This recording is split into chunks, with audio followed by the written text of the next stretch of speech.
आणि काय झालं की भारत सरकारनं जी एक ऑर्डर काढलेली आहे त्याच्यामध्ये त्यांनी सर्व कंपन्या ज्या आहेत त्या ऑइल कंपन्यांना म्हटलं आहे की तुम्ही जे घरगुती वापराचा जो वायू आहे त्याच्यावरच पूर्ण लक्ष द्या, सोडली त्याच्यावरच फक्त लक्ष द्या, तिथे कुठे कमतरता होणार नाही.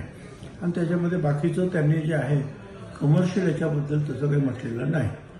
पण याचा अर्थ असा आहे की कमर्शियलला तो पुरवठा पूर्ण काही होणार नाही. तर या बाबतीमध्ये त्यांचं म्हणणं होतं की कर्नाटकमध्ये आज हॉटेल्स बंद होत आहेत. म्हटलं बघा गुजरातमध्ये काय होतं ते पण पहा. तर त्यांनी म्हटलं की आम्हाला एवढं करा किंवा एकदम बंद करू नका, 25% बंद करा वगैरे वगैरे. तर म्हटलं ठीक आहे, का शेवटी मी काय करणार, मी सीएमना सांगतो. तुम्ही सीएम साहेबांना सांगितलं ते म्हणा मी बोलतो वरती, पण कठीणच दिसतं आहे कारण त्यांनी वरून ॲडवायझरी पाठवलेली आहे की डोमेस्टिक जो आहे सप्लाय लोकांना बरोबर तो कुठेही अडचणीत येता कामा नये. तर मग रॉकेल देता येईल का, रॉकेल घेतील का, त्याच्यावर पण चर्चा केली. तर 10-1 वर्षापूर्वी जे आहे नागपूर कोर्टाने एक लिहिलेला आहे विषय आहे की उज्ज्वला असेल तर रॉकेल कशाला.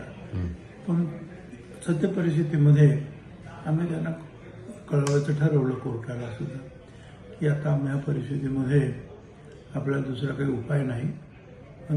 जे लोक रॉकेल वापरतील, काय ढाबेवाले वापरतील, कोण वापरतील. मोठे मोठे हॉटेल्सवाले वगैरे काय ते तर काय वापरू शकणार नाही, ते पत्र लिहिणार आहोत. आणि दुसरं म्हणजे मी त्या हॉटेलवाल्यांना विचारलं तुम्ही रॉकेल वापरणार का, ते म्हणा आम्हाला सगळा सेटअप चेंज करावा लागेल आणि ते रॉकेल रिस्की पण आहे खूप त्या दृष्टीने.